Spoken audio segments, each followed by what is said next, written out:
The willow wren was twittering his thin little song, hidden himself in the dark selvage of the river bank. Though it was past 10 o'clock at night, the sky still clung to and retained some lingering skirts of light from the departed day, and the sullen heats of the torrid afternoon broke up and rolled away at the dispersing touch of the cool fingers of the short midsummer night. Mole lay stretched on the bank, still panting from the stress of the fierce day that had been cloudless from dawn to late sunset, and waited for his friend to return. He had been on the river with some companions, leaving the water rat free to keep an engagement of long standing with Otter, and he had come back to find the house dark and deserted, and no sign of Rat, who was doubtless keeping it up late with his old comrade. It was still too hot to think of staying indoors, so he lay on some cool dock leaves and thought over the past day and its doings, and how very good they all had been. The rat's light footfall was presently heard approaching over the parched grass. "Oh, the blessed coolness!" he said, and sat down, gazing thoughtfully into the river, silent and preoccupied. "You stayed to supper, of course," said the mole presently. "Simply had to," said the rat. "They wouldn't hear of my going before. You know how kind they always are, and they made things as jolly for me as ever they could, right up to the moment I left. But I felt a brute all the time, as it was clear to me they were very unhappy, though they tried to hide it. Mole, I'm afraid they're in trouble. Little Portly is missing again. You know what a lot his father thinks of him, though he never says much about it." "What, the child?" said the mole lightly. "Well, suppose he is. Why worry about it? He's always straying off and getting lost, and turning up again. He's so adventurous. But no harm ever happens to him. Everybody hereabouts knows him and likes him, just as they do old Otter, and you may be sure some animal or other will come across him and bring him back again all right. Why, we found him ourselves miles from home, and quite self-possessed and cheerful." "Yes, this time it's more serious," said the rat gravely.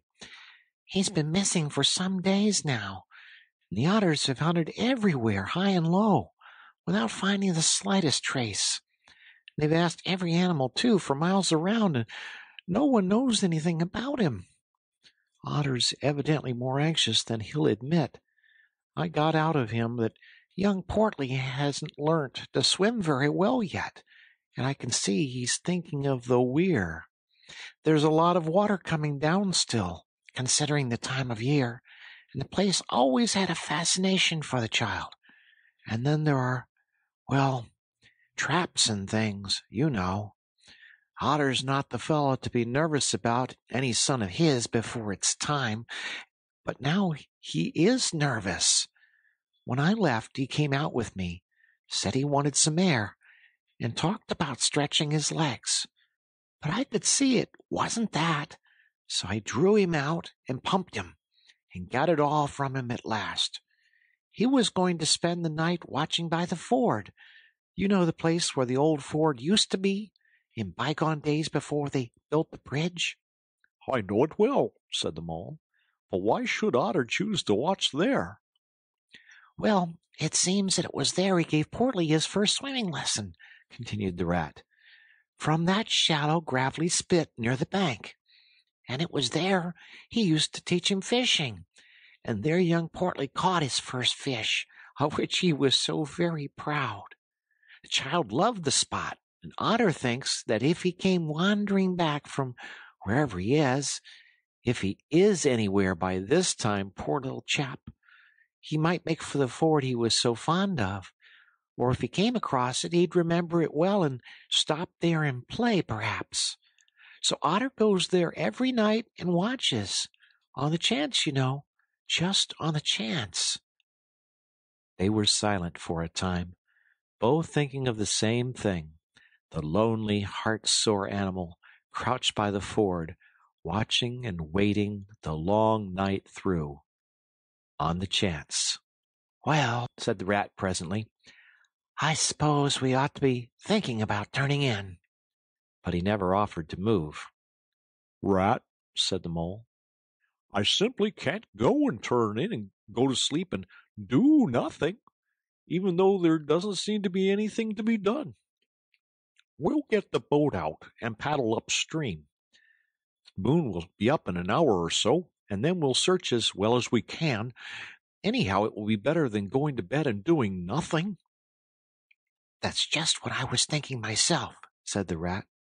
It's not the sort of night for bed, anyhow, and daybreak is not so very far off.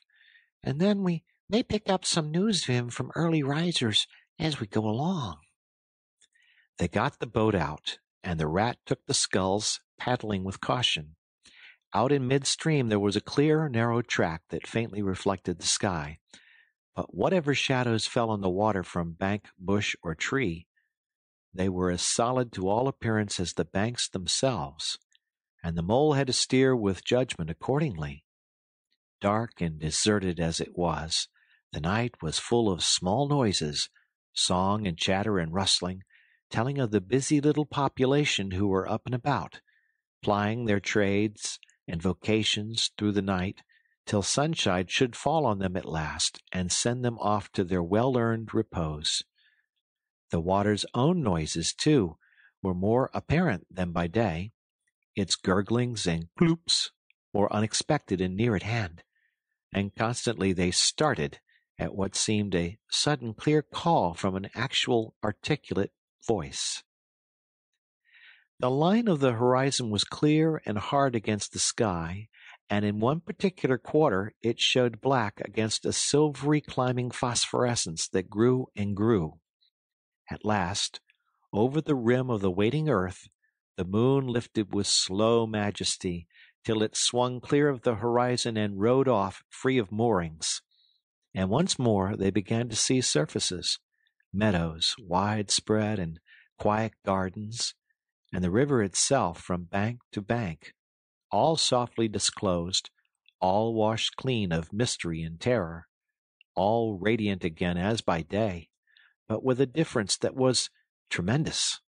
Their old haunts greeted them again in other raiment, as if they had slipped away and put on this pure new apparel and come quietly back, smiling as they shyly waited to see if they would be recognized again under it. Fastening their boat to a willow, the friends landed in this silent silver kingdom and patiently explored the hedges, the hollow trees, the runnels and their little culverts, the ditches and dry waterways. Embarking again and crossing over, they worked their way up the stream in this manner, while the moon, serene and detached in a cloudless sky, did what she could, though so far off, to help them in their quest, till her hour came and she sank earthwards reluctantly and left them, and mystery once more held field and river. Then a change began slowly to declare itself. The horizon became clearer. Field and tree came more into sight, and somehow with a different look. The mystery began to drop away from them. A bird piped suddenly and was still, and a light breeze sprang up and set the reeds and bulrushes rustling. Rat, who was in the stern of the boat while Mull sculled, sat up suddenly and listened with a passionate intentness. Mole, who with gentle strokes was just keeping the boat moving while he scanned the banks with care, looked at him with curiosity. "It's gone," sighed the rat, sinking back in his seat again. "So beautiful and strange and new. Since it was to end so soon, I almost wish I had never heard it, for it has roused a longing in me that is pain, and nothing seems worth while but just to hear that sound once more and go on listening to it forever. No, there it is again," he cried, alert once more. Entranced, he was silent for a long space, spellbound. "Now it passes on, and I begin to lose it," he said presently. "Oh, Mole, the beauty of it! The merry bubble and joy, the thin, clear, happy call of the distant piping. Such music I never dreamed of, and the call in it is stronger even than the music is sweet. Row on, Mole, row! for the music and call must be for us." The mole, greatly wondering, obeyed. "I hear nothing myself," he said, "but the wind playing in the reeds and rushes and osiers." The rat never answered, if indeed he heard. Rapt, transported, trembling, he was possessed in all his senses by this new divine thing that caught up his helpless soul and swung and dandled it, a powerless but happy infant in a strong, sustaining grasp. In silence, Mole rowed steadily, and soon they came to a point where the river divided, a long backwater branching off to one side. With a slight movement of his head, Rat, who had dropped the rudder lines, directed the rower to take the backwater. The creeping tide of light gained and gained, and now they could see the color of the flowers that gemmed the water's edge. "Clearer and clearer still!" cried the rat joyously. "Now you must surely hear it. Oh, at last I see you do!" Breathless and transfixed, the mole stopped rowing as the liquid run of that glad piping broke on him like a wave, caught him up, and possessed him utterly. He saw the tears on his comrade's cheeks and bowed his head and understood. For a space they hung there, brushed by the purple loosestrife that fringed the bank. Then the clear, imperious summons that marched hand in hand with the intoxicating melody imposed its will on Mole, and mechanically he bent to his oars again, and the light grew steadily stronger, but no birds sang as they were wont to do at the approach of dawn, and but for the heavenly music all was marvelously still. On either side of them, as they glided onwards, the rich meadow grass seemed that morning of a freshness and a greenness unsurpassable.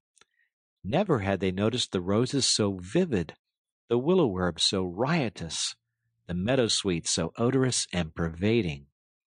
Then the murmur of the approaching weir began to hold the air, and they felt a consciousness that they were nearing the end, whatever it might be, that surely awaited their expedition.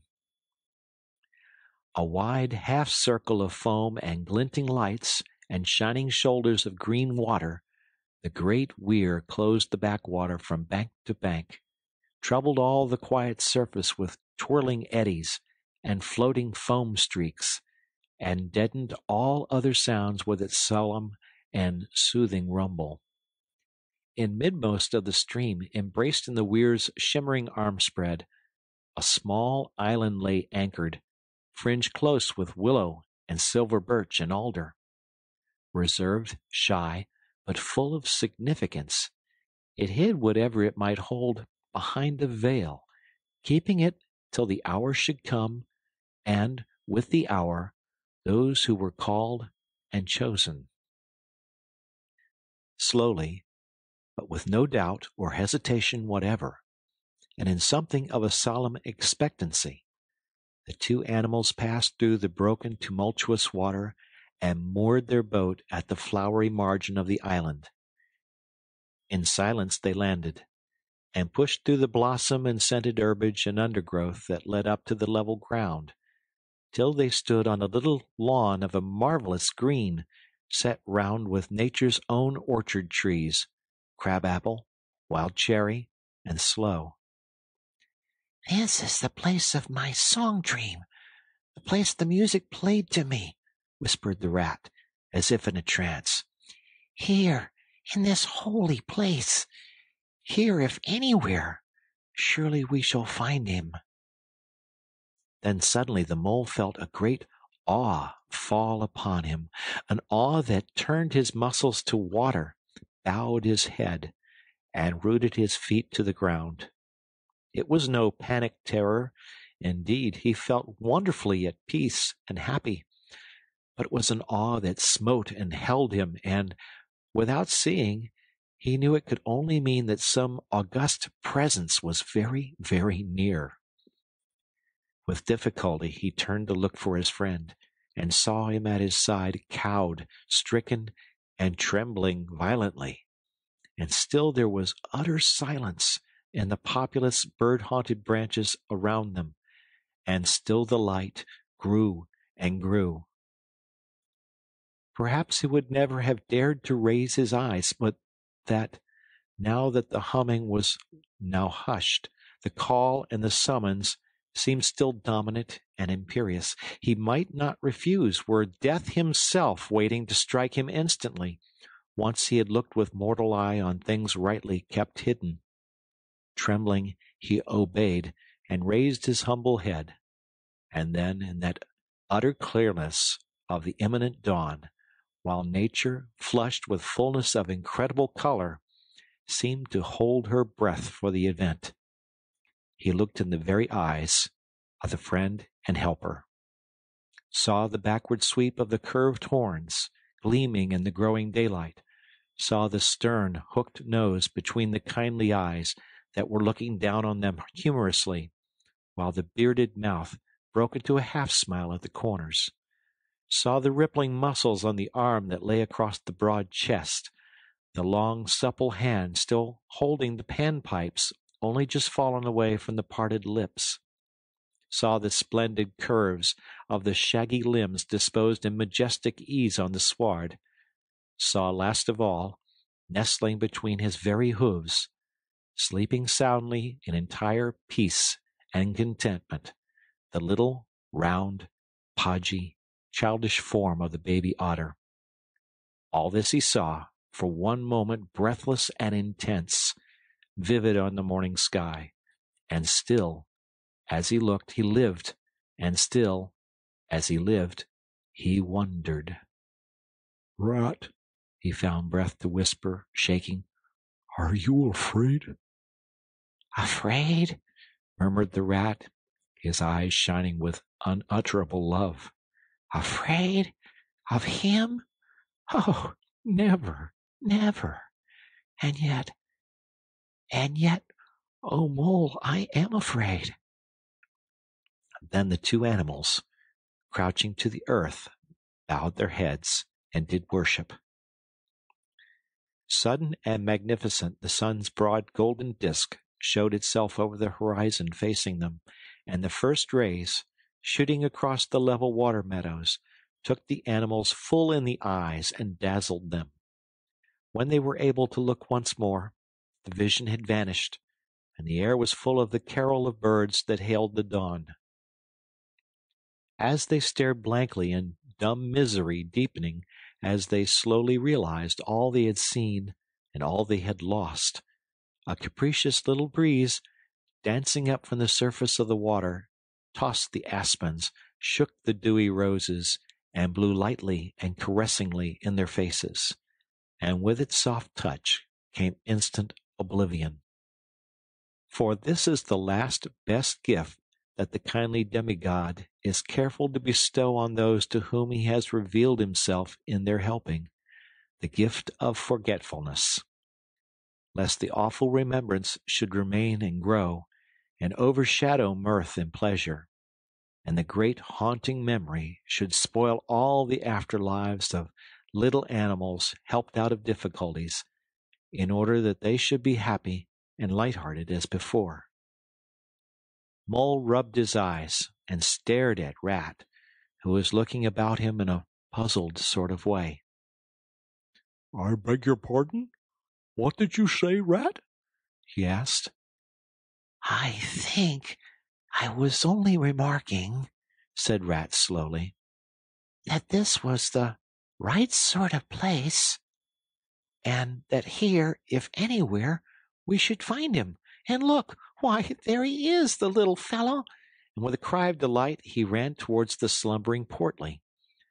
But Mole stood still a moment, held in thought, as one wakened suddenly from a beautiful dream, who struggles to recall it, and can recapture nothing but a dim sense of the beauty of it, the beauty, till that too fades away in its turn, and the dreamer bitterly accepts the hard, cold waking and all its penalties. So Mole, after struggling with his memory for a brief space, shook his head sadly and followed the rat. Portly woke up with a joyous squeak and wriggled with pleasure at the sight of his father's friends, who had played with him so often in past days. In a moment, however, his face grew blank, and he fell to hunting round in a circle with pleading whine, as a child that has fallen happily asleep in its nurse's arms, and wakes to find itself alone and laid in a strange place, and searches corners and cupboards, and runs from room to room, despair growing silently in its heart. Even so Portly searched the island and searched, dogged and unwearying, till at last the black moment came for giving it up and sitting down and crying bitterly. The mole ran quickly to comfort the little animal, but Rat, lingering, looked long and doubtfully at certain hoof marks deep in the sward. "Some great animal has been here," he murmured slowly and thoughtfully, and stood musing, his mind strangely stirred. "Come along, Rat," called the mole.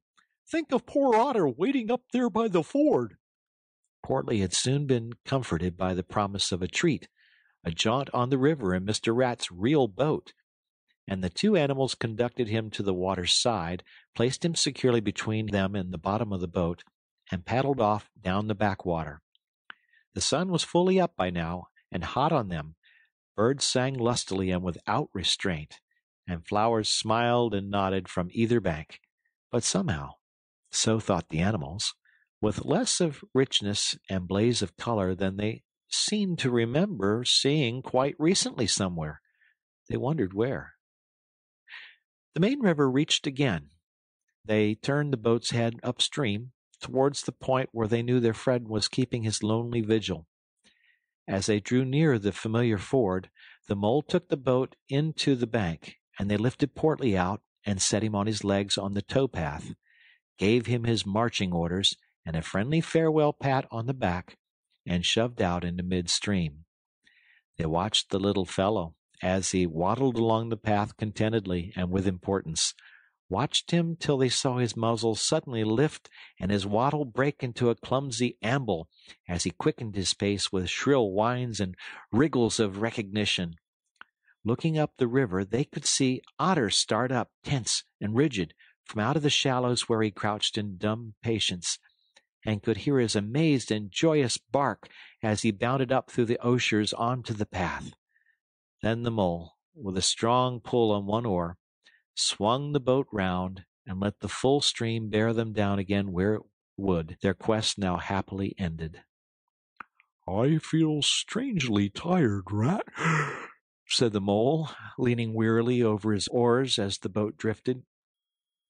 "It's being up all night, you'll say, perhaps, but that's nothing. We do as much half the nights of the week, and at this time of year, no, I feel as if I've been through something very exciting and rather terrible, and it was just over, and yet nothing particular has happened." "Or something very surprising and splendid and beautiful," murmured the Rat, leaning back and closing his eyes. "I feel just as you do, Mole. Simply dead tired, though not body tired. It's lucky we've got the stream with us to take us home. Isn't it jolly to feel the sun again soaking into one's bones, and hark to the wind playing in the reeds?" "It's like music, far away music," said the mole, nodding drowsily. "So I was thinking," murmured the Rat, dreamful and languid. "Dance music, the lilting sort that runs on without a stop, but with words in it, too. It passes into words and out of them again. I catch them at intervals. Then it is dance music once more, and then nothing but the reed's soft, thin whispering." "You hear better than I," said the mole sadly. "I cannot catch the words." "Let me try and give you them," said the Rat softly, his eyes still closed. "Now it's turning into words again, faint but clear. Lest the awe should dwell, and turn your frolic to fret, you shall look on my power at the helping hour, but then you shall forget. Now the reeds take it up. Forget, forget, they sigh, and it dies away in a rustle and a whisper. Then the voice returns. Lest limbs be reddened and rent, I spring the trap that is set. As I loose the snare, you may glimpse me there, but surely you shall forget. Row nearer, Mole, nearer to the reeds. It's hard to catch and grows each minute fainter. Helper and healer I cheer, small waifs in the woodland wet. Strays I find in it, wounds I bind in it, bidding them all forget. Nearer, Mole, nearer. Ah, no, it is no good. The song has died away into reed talk. But what do the words mean? Asked the wondering Mole. That I do not know, said the Rat simply. I passed them on to you as they reached me. Ah, now they return again, and this time full and clear. This time at last it is the real, the unmistakable thing. Simple, passionate, perfect. Well, let's have it then, said the Mole, after he had waited patiently for a few minutes, half dozing in the hot sun. But no answer came. He looked and understood the silence, with a smile of much happiness on his face, and something of a listening look still lingering there. The weary Rat was fast asleep.